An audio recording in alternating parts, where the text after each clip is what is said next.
अगर आपके जीवन में भी एक के बाद एक मुसीबतें आ रही हैं और आगे कुछ भी अच्छा होता नज़र नहीं आ रहा, बल्कि मुसीबतें पहले से भी ज़्यादा और ज़्यादा आती जा रही हैं और आपको लगने लगा कि आप सबसे बदकिस्मत इंसान हो, तो घबराने की बिल्कुल भी ज़रूरत नहीं है।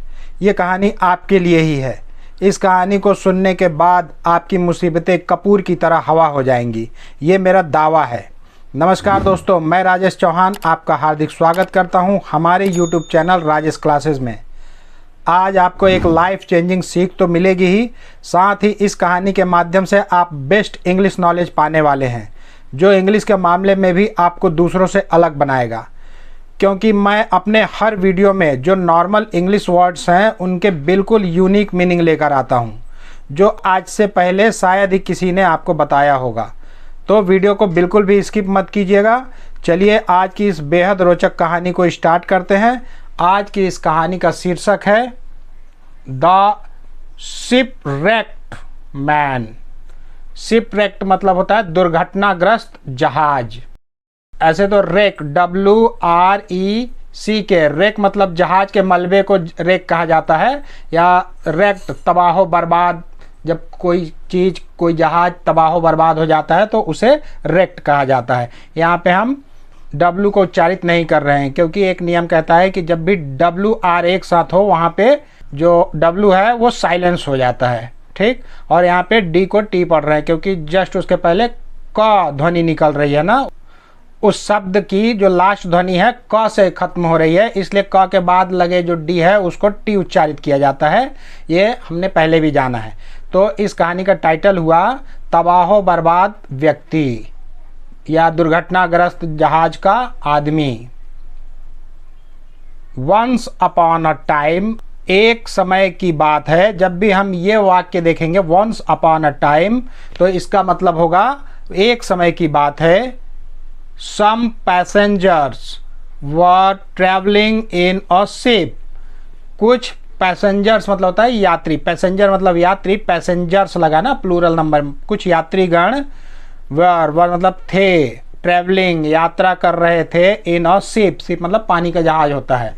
तो कुछ यात्रीगण पानी के जहाज में यात्रा कर रहे थे। ये पास्ट कंटिन्यूअस टेंस का ये सेंटेंस है ना, क्योंकि यहाँ पे हेल्पिंग वर्ब वर लगा हुआ है और जो मेन वर्ब है उसमें ING जुड़ा हुआ है। तो ये कंडीशन पास्ट कंटिन्यूअस टेंस की है।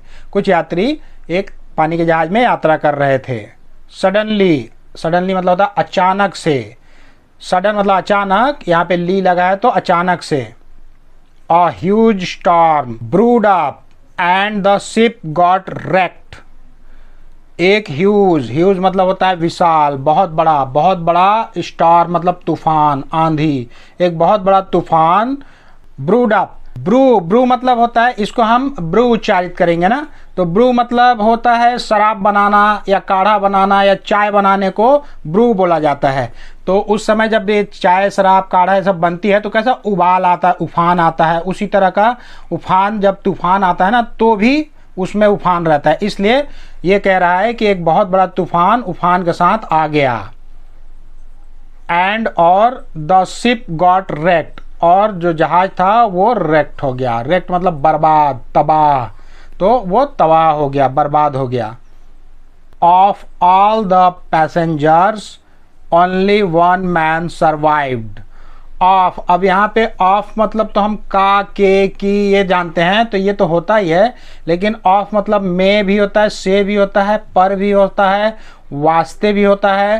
तो यहाँ पे बोलेंगे कि ऑफ ऑल द पैसेंजर्स, सभी यात्रियों में से केवल, ओनली मतलब केवल एक आदमी, एक व्यक्ति सर्वाइव्ड जीवित बचा। सर्वाइव मतलब जीवित बचना, तो सर्वाइव्ड, सभी यात्रियों में से एक आदमी, सिर्फ एक आदमी जीवित बचा। He was washed up on a lonely island. वह वॉज वॉश्ड अप, अब वॉश्ड अप मतलब धुल गया बोलेंगे ना, जब वॉश मतलब धोना, वॉश्ड अप मतलब धुल गया। लेकिन यहाँ पे बोला जाएगा वह बह गया, बहकर लग गया कहाँ, एक लोनली, लोनली मतलब होता है अकेला, एकांत, सुनसान, आइलैंड में। आइलैंड मतलब होता है द्वीप। वह जमीन, वह भूमि जो चारों ओर से समुद्र से घिरी होती है उसे आइलैंड बोलते हैं ना। तो यहाँ पे एस जो है वो साइलेंस वर्ड है, आइलैंड। तो जब उसका जहाज टूटा सभी यात्री मर गए, एक जीवित बचा और वह वॉश्ड अप, वह बह गया एक सुनसान आइलैंड पर, on a lonely island. Lonely मतलब अकेला। He prayed every day for someone to rescue him.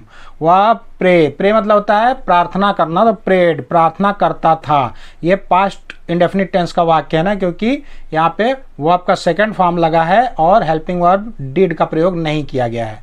तो वह प्रार्थना करता था हर दिन, एवरीडे मतलब हर दिन प्रार्थना करता था के लिए, फॉर मतलब के लिए, समवन कोई, टू रेस्क्यू हिम उसे बचाए, कोई उसे बचा ले, इसके लिए वो रोज प्रार्थना करता था।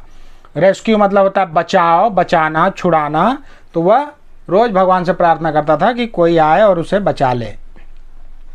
मैनी डेज पास्ट बाई, ऐसे ही कई दिन, मैनी मतलब कई, डेज मतलब दिन, पास्ट बाई गुजर गए, कई दिन गुजर गए। ही बिल्ट अ स्मॉल हट टू लाइव इन। वह बिल्ड मतलब निर्माण करना, बनाना, तो उसका सेकंड पार्ट है ना बिल्ड का बिल्ट, वह बनाया, निर्माण किया एक छोटा, स्मॉल छोटा, हट मतलब झोपड़ा, छोटी झोपड़ी बनाया, टू लाइव रहने के लिए, इन इसमें, उस झोपड़ी में रहने के लिए उसने एक झोपड़ी का निर्माण कराया। ठीक ना। तो LIVE को लाइव ही पढ़ेंगे, क्योंकि एक नियम कहता है कि जब भी जो भी वर्ड है उसके अंतिम लेटर ई होगा ना, तो उसके पहले लगे वॉल्स का वही उच्चारण होता है जो ओरिजिनल में अल्फ़ाबेट में होता है। तो अल्फ़ाबेट में आई का आई ही होता है, इसलिए इसकी वजह से इसको आई ही पढ़ेंगे, लाइव। बहुत लोग लीव पढ़ते हैं, लीव गलत प्रोनाउंसिएशन है, तो लाइव ही पढ़ेंगे ना। तो उसने अपने रहने के लिए एक छोटी झोपड़ी बनाई, हट मतलब झोपड़ी। वन डे एक दिन, लाइटनिंग स्ट्रक हिज हट एंड इट कॉट फायर। एक दिन क्या हुआ, एक तो मुसीबत थी ही उसके ऊपर, पूरा जहाज टूट गया, सुनसान जगह पे बैठा हुआ है, कोई आस दिख नहीं रही है बचाव की। उतने में क्या हुआ कि एक दिन लाइटनिंग मतलब होता है बिजली, जो आकाशीय बिजली होता है ना उसको लाइटनिंग बोलते हैं। यहाँ पे GH साइलेंस वर्ड है, क्योंकि एक नियम है कि जब भी GHT एक साथ हो तो वहाँ पे GH का उच्चारण नहीं होता, वो साइलेंस हो जाता है ना। या फिर कहीं भी बीच में अथवा लास्ट में शब्द के अंतिम में अगर GH लगा हो तो 90% GH का उच्चारण साइलेंस हो जाता है, नहीं करते हैं, चाहे लास्ट में लगा हो चाहे बीच में लगा हो। शुरू में लगा होगा GH तो उसका मतलब घ होता है, लेकिन बीच में या लास्ट में अगर GH कहीं देखेंगे तो ज़्यादातर उच्चारण मत कीजिएगा, वो साइलेंस हो जाता है। तो आकाशीय बिजली स्ट्राइक का सेकंड फॉर्म है स्ट्राइक मतलब प्रहार, मार करना। तो स्ट्रक मतलब प्रहार किया, मारा। एक बार आकाशीय बिजली गिरी हिज हट उसके झोपड़ी पर, हिज मतलब उसके झोपड़ी पर आकाशीय बिजली गिरी, और इट कॉट और पकड़ लिया आग, फायर मतलब आग, कैच का पास्ट रूप है कॉट, और आग पकड़ लिया। आकाशीय बिजली गिरी और उसके झोपड़ी ने आग पकड़ लिया, आग लग गई। The smoke rolled up to the sky. जो स्मोक मतलब होता है धुआं, जो धुएं का गुबार था वो रोल्ड अप ऊपर उठा, ऊपर गोल गोल घूमते हुए धुएं का गुबार ऊपर उठा, टू द स्काई आसमान में ऊपर तक गया। एवरीथिंग वॉज लॉस्ट, हर चीज खो गई थी, लॉस्ट मतलब खो गई, लूज मतलब खोना, लूज का सेकंड रूप है लॉस्ट। हर चीज, हर वस्तु, जो भी चीज उसके पास था सब खो गई, सब आग में जल गई। The man was filled with grief and anger. जो आदमी था वो फील्ड भर गया, अंदर से भर गया बिल्कुल, ग्रीफ मतलब गहरा दुख होता है, शोक मातम, तो गहरे दुख से भर गया उसका मन, और एंगर और गुस्से के साथ भी, वह साथ साथ गुस्से से भी भर गया और दुख से भी भर गया कि आखिर ये हो क्या रहा है, एक के बाद एक मुसीबतें आती जा रही हैं। मैं गॉड से प्रार्थना कर रहा हूँ कुछ अच्छा होने के लिए, और यहाँ पे तो मुसीबतों के ऊपर और मुसीबतों का पहाड़ गिर रहा है। God how could you do this to me. हे प्रभु, हे भगवान, हाउ कुड यू तुम कैसे कर सकते हो, डू मतलब करना, तुम कैसे कर सकते हो यह मेरे साथ, तुम यह मेरे साथ कैसे कर सकते हो। कुड कैन का past tense could. He cried, वह रोने लगा, वह रोया। अर्ली द नेक्स्ट मॉर्निंग, अगले दिन बहुत जल्दी, सुबह सुबह। अर्ली मतलब किसी चीज का शुरुआती समय, तो अगले दिन सुबह सुबह। हाउएवर, हालांकि, हाउएवर मतलब होता है हालांकि, तथापि।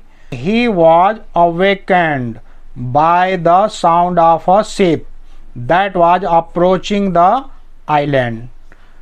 हालांकि अगली सुबह वह अवेकंड, वह जग गया था। अवेकन मतलब होता है जगना, अवेकंड मतलब जग गया था।